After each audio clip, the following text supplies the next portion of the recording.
So without further ado, I will introduce Catherine and Claire, who will go through our agenda today. So thanks to you both. Thank you, Nathan. Thanks, Nathan. So today we're just going to do a quick introduction of myself and Claire, and we want you to also then participate in a discussion and a reflection of the 2020, the year that you've had, and also how you have either changed, adapted, or not even taught the digital technologies curriculum this year. And then for the rest of the session, both Claire and I are going to be sharing some of lessons, ideas, and resources that we've found that has worked well when we've been teaching the digital technologies curriculum in the junior year level. So I'll introduce myself first. My name is Catherine Newington. I am a teacher and was in a primary school setting for 12 years. The majority of my teaching education was within the junior year levels. And now I work for a company called ACS, and I'm their ICT educator specialist. So my role is to support teachers right across Australia with implementing the digital technologies curriculum. My name is Claire Andrewather, and I'm a secondary teacher and currently in a school from ELC through to 12. And in over the last 10 years that I've been in this space, I have taken a little time out to have a family. And in doing that, I've had the opportunity, whilst having that leave, to connect in with the local primary school, of which two of our children go to, and work with the prep team to develop and deliver digital technology unit across the semester there for the past 3 years. So that's been a wonderful opportunity for me, and I hope that the things that we're going to speak about this afternoon and share with you, you'll find interesting. And as Catherine mentioned, we really would love people to feel free to interact. And Nathan mentioned about please just refrain from having your mics off. But certainly, if things pop up that you feel that you'd like to contribute to components there, this is really what this webinar is designed for this afternoon. Is a discussion around these ideas. So thank you very much for joining us. Really conscious of the timing it is, and at the end of the year. So thanks so much for coming along. So I want you to have a think about what you've been doing in the digital technologies curriculum space and in the younger year levels. So Claire, is there anything that you've been doing while you've been volunteering at your children's school that's been that you've noticed that's been really well received by the teachers and the students? So I think that when that opportunity sort of came up to be involved in that way, my background is digital technologies and humanities, so my teaching methods. They were rapt to have somebody who was across the documentation and could really, I suppose, guide and assist them to understand a little bit how we might be able to utilise some of these ideas in their setting. So one of the things that I found really helpful, not only for the students but also for the teachers, was thinking about ways that we could discuss and demonstrate these notions and ideas using unplugged activities or through unplugged activities. So that's been really wonderful, being able to do that, because of course it provides a really rich springboard, if you like, into the ability to connect with those digital resources moving through once that understanding is developed. So that's been really terrific. And the next one, how has 2020 shaped and changed your teaching of the digital technologies curriculum? Well, I think that, certainly my own experience, we've had to, well, for want of a better word, pivot. We hear that term quite a lot in this COVID sort of setting.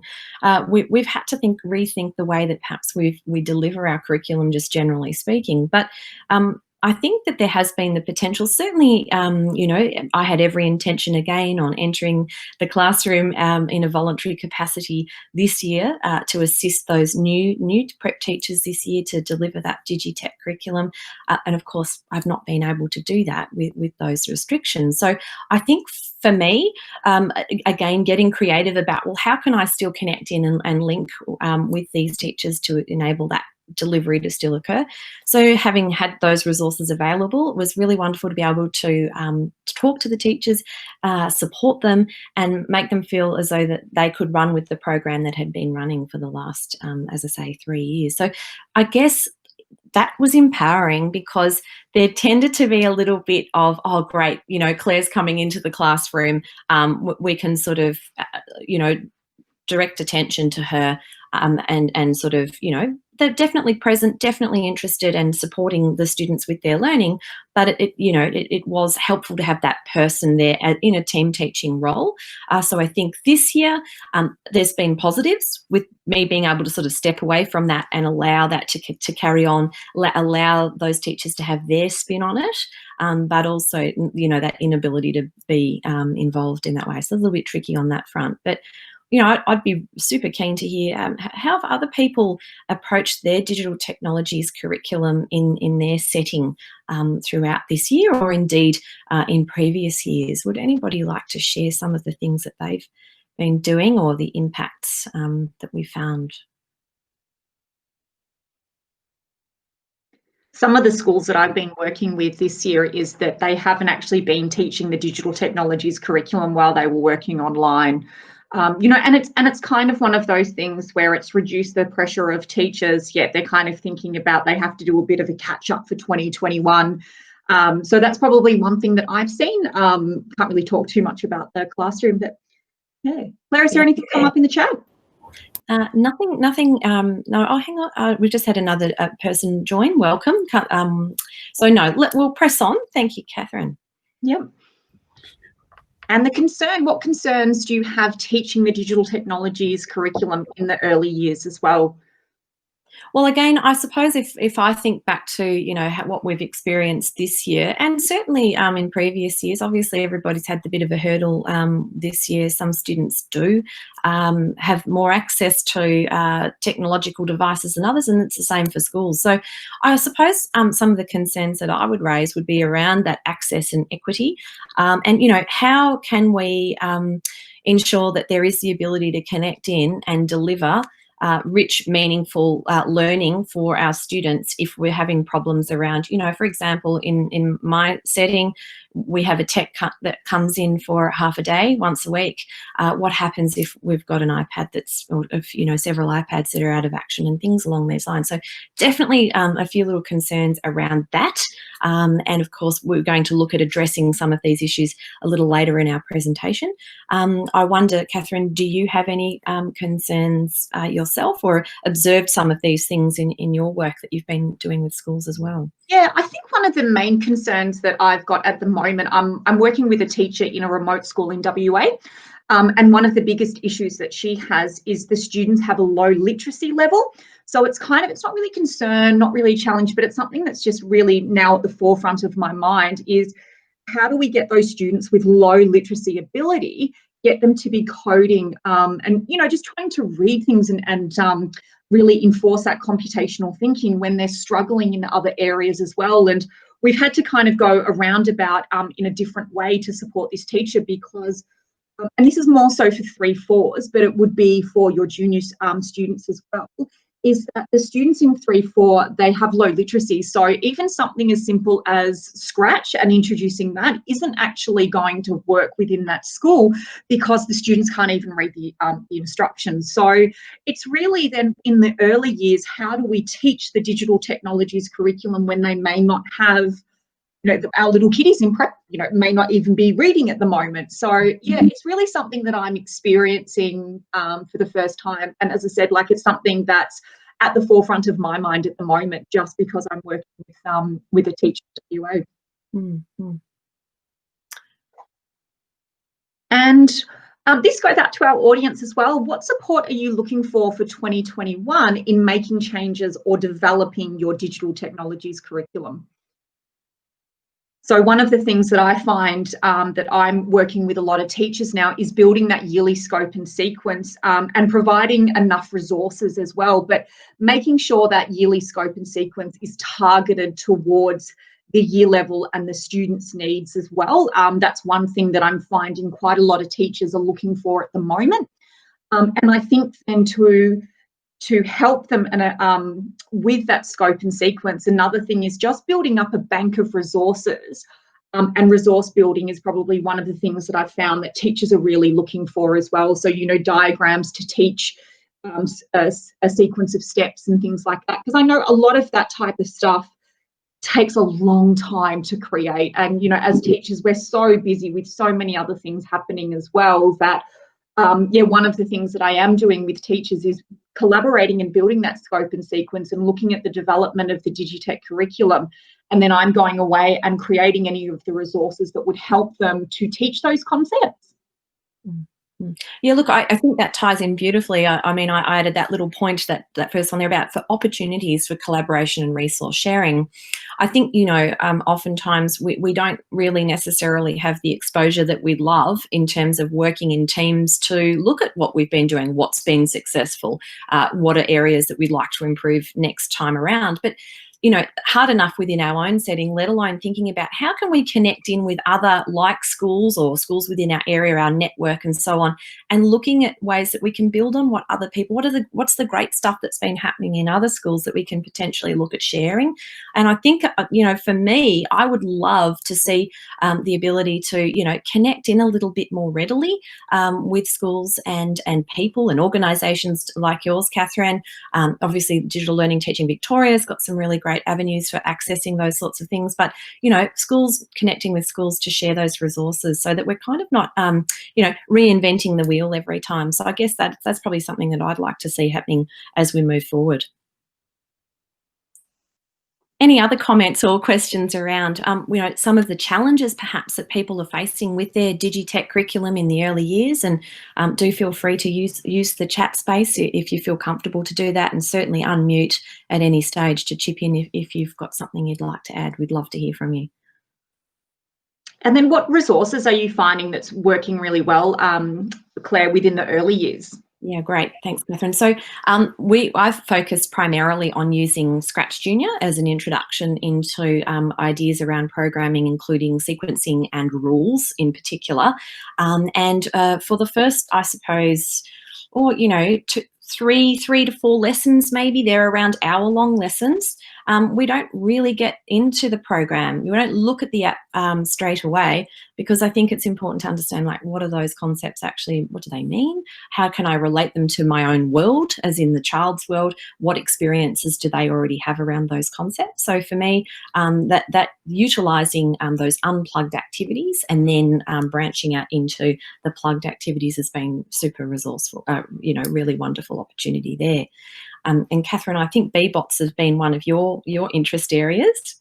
Yeah, it has. Yeah, so I've been, and I'll explain a little bit further within the presentation about how a teacher had a bank of BBots and how we've created a couple of little units of work that helps support that computational thinking using BBots. And as I said before, one of the things that I'd really like to build is, you know, some resources to use across the curriculum. So if you do have that sequence of steps, how could we utilise that as a resource to use when we're doing our literacy block? And it's that whole class reading resources as well. So that's something that I'm kind of into at the moment, and really want to provide a big bank of resources for teachers to be able to use as well.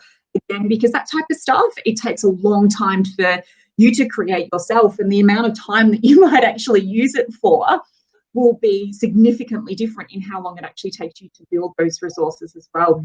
So Claire, can you tell us a little bit more about some of the resources that has worked really well for you? Yeah, great. So leading on from that information around the idea of unplugged activities, and also, like I've mentioned, that I typically don't go to the tech straight away. We talk to the students about the idea around rules as a big, you know, programming concept. And I think, you know, the students and children have a pretty good understanding about what rules are, and we think about, well, who'd like to talk to me about what some of the rules at home, what are some of the rules that we know about at school, and then we can think about what how can we apply this in our own setting around, once we get onto using in our situation iPads. So I think you know, just getting the students thinking about that, sharing those ideas, and of course rules differ from household to household, so it's quite a rich discussion that is had. And then from there, what we did is spoke about what are some of the key rules that we think we should all abide by when using the iPad. And so the students came up with this little graphic that you should be able to see on your screens at the moment. If you find that useful in any way, that's contained within our resource link, which again is referenced on the first part of our slide and also at the end there. So, you know, I'll let you have a look at that and see. But, you know, I think that having those visuals for the students, again, Catherine mentioned earlier that their levels of literacy will vary. And, you know, so of course, thinking about making that quite visual, also getting the students that empowering the ownership over, well, come on, remember when we developed those rules, everybody had a say in this and we agreed that this would be an important component. So I think that's worked really well around that, and that idea and concept of rules, linking that into the importance that holds with programming. So, yeah. And that's something really similar to what I've been working on and supporting teachers as well. So one of the resources, and as I said before, really want to make a big bank of resources to support teachers, but using flowcharts and diagrams like the one that you can see on your screen of how butter is made and how we're going to use that as part of a literacy activity. So again, it's being able to kind of work smarter, not harder when it comes to the junior kiddies, and how could we use that sequence of steps and introduce those concepts while we might be doing something within our literacy as well. So one of the teachers was looking for, you know, they were looking at how to make butter. And I said to them, what about, rather than just presenting it as, you know, the typical recipe that we might do, what about if we do it as a set of instructions and sequence of steps where we can take the students through them all as well? And one of the ideas that we had with this one is that we cut it up and then we got the kids to put it back into order as well. And what I'm then also working with a couple of teachers is to provide a range of these type of resources for other areas, like how to take a photo while you're using an iPad, looking at the behaviours within a digital technologies classroom as well. What is the first couple of things that you need to do?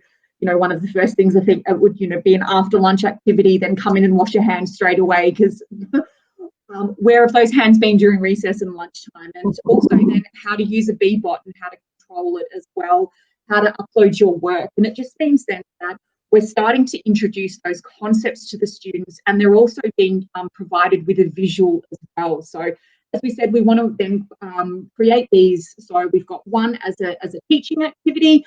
And the idea then is to also try and use this multiple times throughout the week as well. So, you know, one day you could look at the verbs within that scope and within the sequence of steps as well, and see what comes up with that, and, you know, looking at the language that's found with it as well. And yeah. There we go. And what about this hamburger? Could you tell us a little bit more about this one, please, Claire? Yeah, sure. A lot of and so it's difficult to know, I suppose, where people come from and in your own sort of areas, etc. But you know, when I'm speaking of unplugged activities, I'm talking about those things that don't require a computer or any digital technologies at all. And so the examples that I've got on screen here include that first one. You can see the very hungry caterpillar stacking blocks. And so Catherine was just talking a moment ago about sequencing the steps and creating butter. A similar sort of activity in terms of explaining what that term sequence is. I mean, it's a pretty big word for a young child. We look at sequencing the very hungry caterpillar blocks, and you'll see from that visual that there are very many ways that we could actually sequence those. And so, you know, I think the take home from that, if you like, is that sometimes it's not really necessarily about the order in which these things happen. It depends on what is it that we're trying to achieve. For example, you know, we might be stacking those blocks from smallest to biggest, or biggest to smallest, or we might be doing them alphabetically, numerically. We might choose a colour. One year, the students decided that they wanted to create a rainbow with those stacking blocks. So, you know, very tactile. You know, it was an activity that they really loved. They sat in a circle on the floor. You know, the blocks were handed around to the children. and then they were invited to put their block in the correct order as deemed appropriate by the class. And so, you could definitely run that a couple of times because, of course, everybody wants to have a go. So that was a great way I found in teaching this idea about sequencing or order. And the other really great one that was popular was this notion of sequencing a burger. And again, that little handout, that graphic there is a larger size for your access if you think that might be useful within your own context. But basically, we talked about, and linking to literacy and so on as well, is when we're coding or we're thinking about process, most times we will have a beginning, a middle, and an end. And we can start to see how beautifully that would link to some of the activities that students might be learning about in literacy.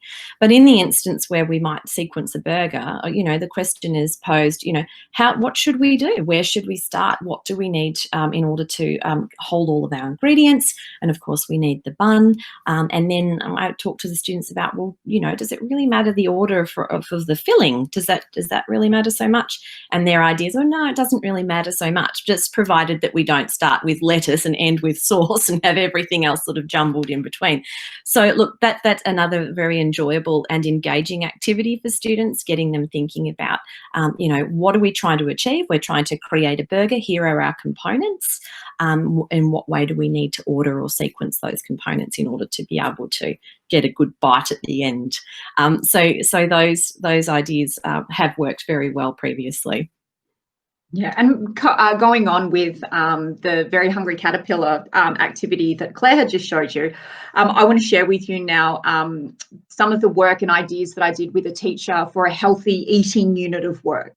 And so what we started off with is we wanted to bring in, again, that literacy activity, and we used the Very Hungry Caterpillar as one of the very first literacy activities. And what we ended up then doing is sequencing the days of the week with a very hungry caterpillar and what it ate and when it ate it as well. And so we then moved on from just using the very hungry caterpillar to talk about, what food was healthy and what food was unhealthy.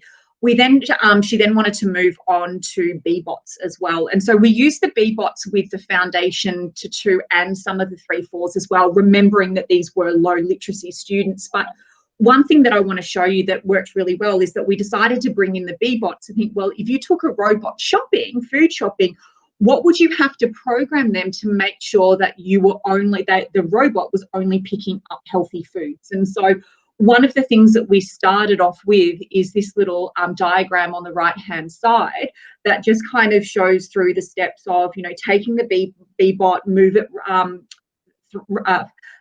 3 spaces to the right, it lands on an apple. So, and then we then slowly started to introduce the idea of branching. So is the food healthy? No, we don't pick it up. If it is, yes, it goes into our trolley. And then we move the B-bot down 1 space, it lands on a donut. Is that food healthy? Yes or no?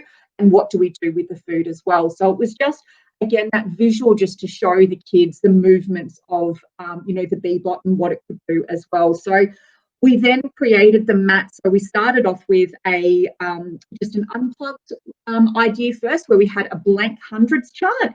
I found that blank hundreds chart was possibly one of the best resources that I ever had in my classroom, because you can do anything with that grid. And so we started off, and the students then drew, some different healthy and unhealthy items on their hundreds chart and on their mat. And then they took their B-bot around and just drew arrows to the healthy foods.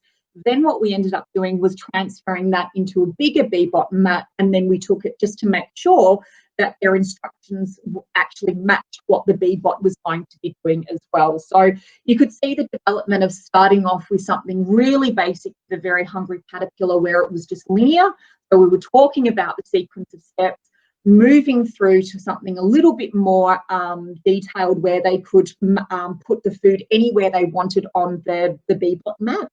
And then we moved on then to use robotics as well.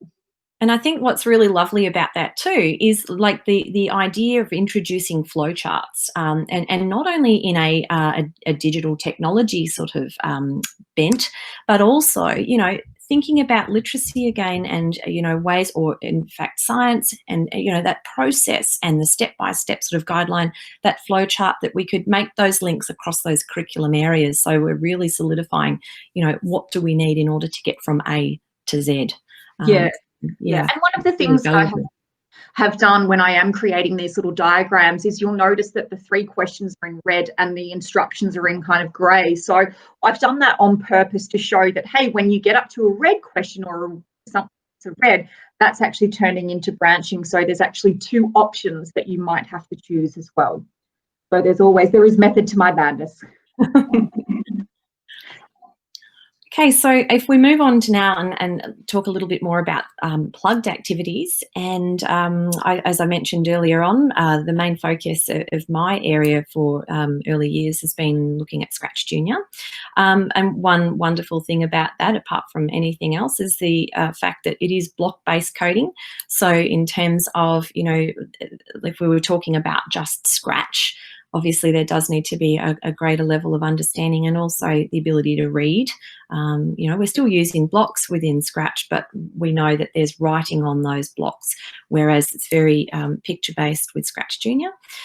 So I think that linking back to some of those activities that we've just spoken about, and certainly the notion of like a flow chart of a beginning, a middle and an end, we can certainly liken creating a program to telling a story. So therefore, when thinking about that and applying those ideas to a program such as Scratch, we'll have start blocks, we'll have a variety of blocks including motion and looks and things along these lines, and we'll have an end block. So when we've completed the sequence of what we want our characters to be doing, we've got a little story for each of those characters that we can work on within that. And the other thing that I would point out here is just the areas that we can link in our digital technologies to our other learning areas really are endless. I have popped some links within this slideshow and also within our resource handout, looking at ways that you might be able to utilise something like the digital technologies around Scratch Junior, particularly with maths, literacy, science, the arts and so on. You know, the other beautiful thing I've found with using Scratch Junior has been that it's very it's very workable for prep and foundation students, but also I've worked with the grade 1-2 students to develop those skills and really bring in other activities. So things like the students visited the Darebin Parklands and they took an excursion to find out information about the history and heritage around there, and met with an Aboriginal elder. And he told them various stories. And then the idea was that they wanted to come back and tell some of those stories using musical instruments as part of that. So we could record the music, we could record the students working on these things, and that could also be incorporated within that Scratch Junior app. So I think, you know, the ability to springboard again from those sort of basic introductory components at foundation into the 1-2 is very valuable as well. So then thinking about using robotics in your classroom as well. So I know that there's a lot of schools that are kind of, they either have it or they don't. And one of the things that if you are considering robotics and you don't have any yet, and it was really now a discussion about, well, is robotics worth it in the classroom? And I think one of the most important things that you need to be doing is honouring the curriculum. And if we actually have a look at the digital technologies curriculum for that foundation to 2, you can teach the foundation to 2 curriculum without devices. And then you might be up to that stage, but you might not be either. So I really want you to evaluate the value and the worth of robotics that you will be using in your classroom. And what I mean by that is when you are looking at something, if you might say, I don't have any B-bots, that's okay. Again, you can do some of those activities unplugged, and there is so many different activities that you can do that are unplugged. And I want you to also consider the value as in how long would you be using these robotics for, how many would you need, and where does it add the value for the students? So a great conversation that I recently had with a teacher was, she was talking about the fact that there was a big difference between when the students were doing an unplugged activity to then moving it over to the B-bot. A lot of the times they would actually forget to turn the B-bot. And so when they were creating that sequence of steps, they were still making some inferences of what should be happening with the B-bot. And once it was actually transferred to the B-bot, they realized that a lot of their sequence of steps and algorithms were actually incorrect. So it was really great to see that there was adding value for the students to see when their set of instructions weren't working and what they needed to do to ensure that it would. Because, as I said, how we infer it as humans and then we put it into robotics is a very different thing. But sometimes what I find is also consider is the teacher readiness. So there might be, you might be ready for it, which is fantastic, but there may be other teachers within your group that may not be ready for that. And I've experienced that with DigiTech anyway, that some of the DigiTech that we purchase, that we want to invest in it, becomes very expensive dust collectors in the classroom with some teachers, because they're just not up to that stage yet, and that's okay. So if you don't have a bank of robotics yet, or if you're not ready for that yet, it's okay. But just really, when you are up to that stage, just evaluate whether it's worth having. And I think, you know, looking at the cost of BBots to actually then how often and how many classes would use them as well, because I know that, you know, it can add up if you wanted to have a class set, but then ask yourself, well, if I'm only going to be teaching this 2 or 3 times a year, is it actually worth it? And is it providing that extra value add-on for the students' learning as well? So I think that takes me to the next point, and as Catherine mentioned, you know, we don't actually need to use devices for our F to 2. It's great if we can, but we don't have to do that. And one of these little phrases that I've coined is to my students: we need to switch off to switch on sometimes. And by that, you know, let's do away with our screens for the moment and think about ways that we can think. Let's think about, in this case here, we're talking about a concept of setting the speed of a particular character. Again, I'm referencing Scratch Junior in this activity. But before we even get to doing that and getting onto those iPads, we think about, well, what things might require speed in terms of a story or telling or getting or creating coding that would enable that object to move across the screen in a different way. So one activity that I use here is break the students into groups of 4 and give them a little section or a little pack of 4 animals, and you can see in that little graphic there that the students then need to classify, you know, which is the fastest, which is the slowest. And so they have a little discussion. There's a little bit of arguing that sometimes goes with that about, you know, how fast are some and how fast are others. And so with that, we can explore those ideas about why we might use different elements of code for different parts of our storytelling. So I'll just bring that up because, again, it's just a nice little unplugged activity to illustrate something that we'd access a little later for our plugged component. The other thing that I'd bring up around the notion of using unplugged to explain plugged is something like this program, the Pirate. So here we can see the students, my little pirate in the middle there, and they love role play typically, my younger students, and so I like to take in a little eye patch. I did have a hat, but I think there might have been a round of knits going on at the time, so we didn't go with the hat. And of course the little cummerbund, just to get in character. And you might notice on the table there too that there are some of those blocks. So and you'll see displayed on the screen the stage. So what Scratch Junior looks like if you're not very familiar with that. So made of, you know, the coding, as I said earlier, is made of a series of those block codes. On the table, you'll see that I typically have those laminated, and then what we do is I have a little treasure chest, and I place that in the classroom somewhere, and then I bring some hazards along. So we're talking crocodiles, we're talking about submerged rocks and things of this nature. And the idea is that the students will access those block codes on the A4 laminated sheets to direct the pirate to the treasure without, you know, making contact with the hazards along the way. Again, thinking about rules and sequence, it's a lot of fun. It really is. And, you know, they get a lot out of it. I get a lot out of it. And look, everybody wants to be the pirate. So we sort of have to, you know, ration that out a little bit. But yeah, it's a lot of fun. So I'd encourage you to think about that as an idea too. And something that I've done, which is the same on the pirate theme as well, is that we went for hunting for gold in the classroom. So I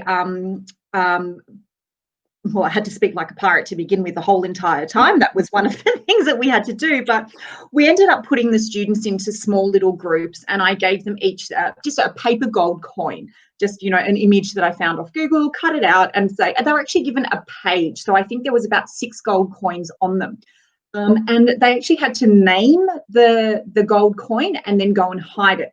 What they then did next is that they created a sequence of steps to go and find that gold, and they had to write it down, make sure it was clear instructions. And the reason why I named them is because when we were trying to find them, sometimes there would be like multiple gold coins in the same spot. So we made sure that you were picking up the right one.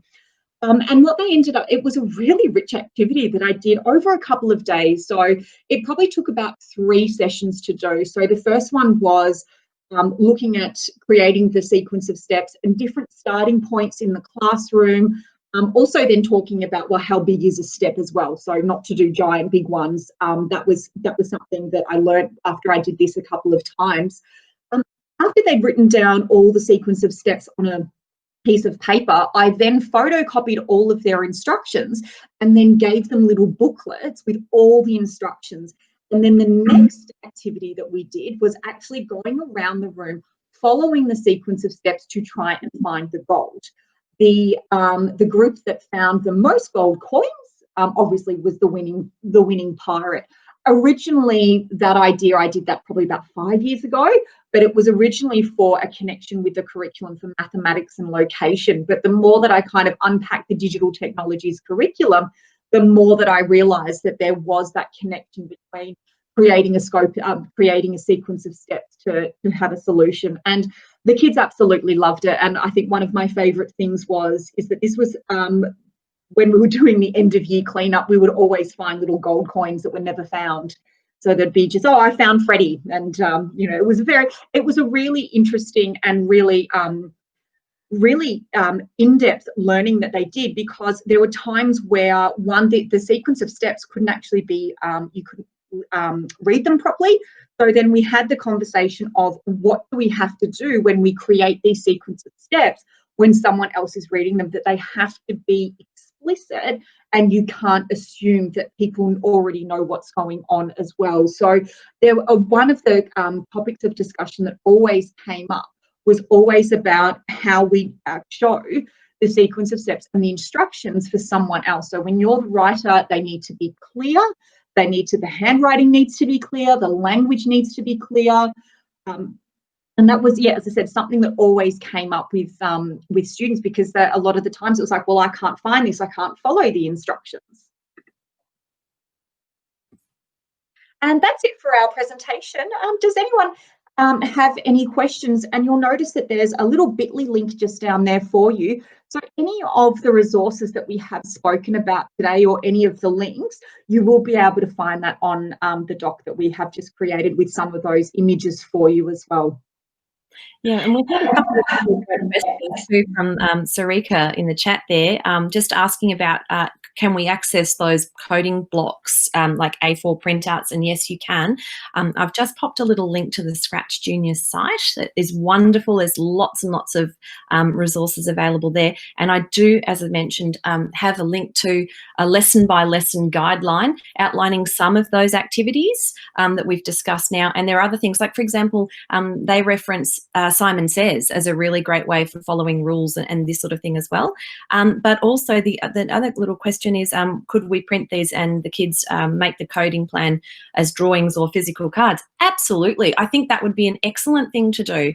And if you do go and have a look at what those different coding blocks look like, there's a great deal of potential for the students to develop their own coding blocks that are, you know, that match or are similar to the way those instructions that we might give are around those cards. So yeah, for 5-year-olds, it's perfect. They absolutely love it. So I'd highly recommend it. Yeah. And one of the things that I like to do is almost do it as a hands-on tactile activity first.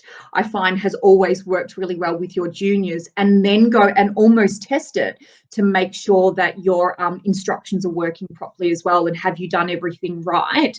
And so they almost have like a bigger one, and they're easily able to move everything around as well. I think that's the good thing about having that having the cutouts and the printouts are something that, as you said before, Claire, tactile, I think is really important for our junior kiddies.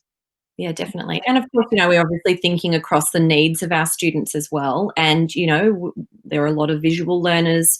The ability to touch and feel and things like this is very important for some students.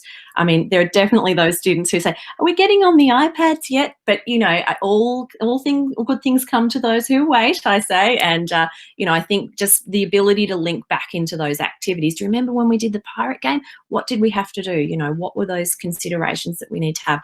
And I think that that's very helpful then when it comes time to creating their stories using something like Scratch Junior. Oh, there's another little question here. Some examples of planning for the F to 2 scope and sequence. So also in the reference document there, I have put some links in there to the VCAA scope and sequence. I don't think I did actually reference the scope and sequence, but I think Nathan's just on hand there. Maybe Nath, would you mind seeing if you could drop that in? If you're able to, that'd be great. But that's super helpful. That's the scope and sequence. It gives you that really great. Thank you very much. Yes, and the Digital Technologies Hub does have one as well. So I've been working with the ones that I've been working with. We have at ACS an ICT educator community, and the website is on the document that we provided. I haven't uploaded any of the scope and sequence yet. I think there is one there where I've done from a foundation to year 4, but that was also based on it was a specialist teacher, and it was based on what the classroom teachers were doing in the classroom and the topics and how we could relate that back to DigiTech as well. So once I've kind of finalised all those scope and sequence and stuff, they'll definitely be available for teachers to have a look at and adapt as well. Awesome. Catherine, just another question around robotics and coding resources or games to purchase for a special school. So first time DigiTech being taught next year for students that are aged from 5 to 18. Most students' level of understanding is around D to foundation level. I suppose some of the recommendations I would make around that, and what I've used at least, like we've used Cuberto, which is, Nathan, I don't know if you're able to bring that up, or I'll have a look for that site in a minute myself, and I'll do that. And Catherine, I know that you'll have some other really good options as well for that one. Sorry, just having a look. I think, yeah, so most of them are at I haven't had much experience working in schools that are below the foundation level, but I'd probably start off with keep it really short and sweet for yourself first. And I think then, are those unplugged activities where it is that tactile stuff, is that a good way for you to start off first? Or is it then looking at, is robotics something that would be easier for your students to be using as well? Bbots would be a great one for them, again, because it's that tactile stuff where they would be able to hold it and move it and press the buttons as well. When I was always looking for DigiTech in any classroom, I would do a lot of just when it came to apps and things like that, I would test it out before I tried it as well, and having to think about what I wanted the students to learn, and then looking for a digital technology, an app, a software, or a device that would actually help me with that as well. Sim, I guess for those people who, I think Bbots might be a little bit more familiar for some people than Cuberto, but Cuberto is literally like a little cube robot, and you have a board, a function board with tiles. And so where I've been discussing blocks using Scratch Junior, effectively those tiles are like the blocks, so you can get Cuberto to move, however many spaces or turn, and then continue on by pressing the go button on this programming board, and there are a series of mats. So for example, you might have one that has they're quite large squared mats, and I'm just thinking in that sort of special school setting that could be quite good, where you can create stories around, like there might be a mountain on one square, so it's a series like a grid, and therefore you might want Cuberto to make to the tallest mountain on the grid, and there might be some other things along the way. And certainly you could add other components onto that mat as well. So you might, but the students might build something, for example, perhaps they might build a little hut, and perhaps the notion is that, you know, you want to get Cuberto to get to the hut. So you could definitely think about some of those ideas as well. Oh, cool. Sarah's had an experience with Cuberto and they're great. Yeah, and the matching mats are very good. So, you know, definitely I could recommend that. Egypt, Space, Swamp and Under the Sea. Yeah. Oh, Blue Bots. Okay, Blue Bots is another really good option as well. Thanks, Andrea, for mentioning that there. Yeah. Okay, yeah, great. Like, you know, I guess it's always hard to know a little bit about our audience in terms of people's experience and backgrounds. And so I guess, as I mentioned at the beginning of our presentation, we really did want this to be valuable in terms of just taking home some little snippets and things like that. And I mean, I'd certainly welcome people reaching out. I didn't actually put any contact details in that document, but I'm very happy to do that. As I said, my involvement in the early years has been in a voluntary capacity. So, you know, absolutely be so happy to give people some ideas and tips and support them in that, because there's a lot to be gained in, you know, utilising digital technologies, whether it's plugged or unplugged, in our classroom settings, and incorporating what we're already, all the great stuff. Like, you guys are doing great stuff in all your other learning areas. You know, I feel like sometimes it can feel a little bit daunting to think about how can we address digital technologies as well. You know, we're very full oftentimes trying to cover what we've already got. So definitely love to hear from people. As I say, I'll pop some contact details in there. And Catherine, I'll hand over to you. Yeah, I was just going to say that my contact details are also on that Google Doc too. And as I was talking about developing scope and sequence, and, you know, like that healthy unit that I've just recently created in collaboration with another teacher, all of the support that we offer to schools is actually free. So it's not no charge to you guys. So if you do need a little bit of extra help developing something or working through, or just that starting point, please get in contact with me. As I said, I've got a number of teachers, and they're all coming from completely different settings as well. And then so we can certainly accommodate your needs to that one as well. So I think that's it. Thank you so much for joining us today. Really appreciate some of the insights as well. And thanks so much for Claire as well. I really enjoyed presenting with you. And you, Catherine. And thank you so much for attending, you know, conscious of the year, etc. It's really great to have you in the space. So thanks so much, everyone. Thanks. I'll just give an official DLTV thank you to you both as well. You're both on the committee, I realise now, so you can thank yourselves. But it's been great. Thank you for presenting today. Yeah, there's been some great stuff shared and lots of ideas. And yeah, I think, you know, 2020 has been a year for a lot of teachers to think about these things so that they can start to put them more into action next year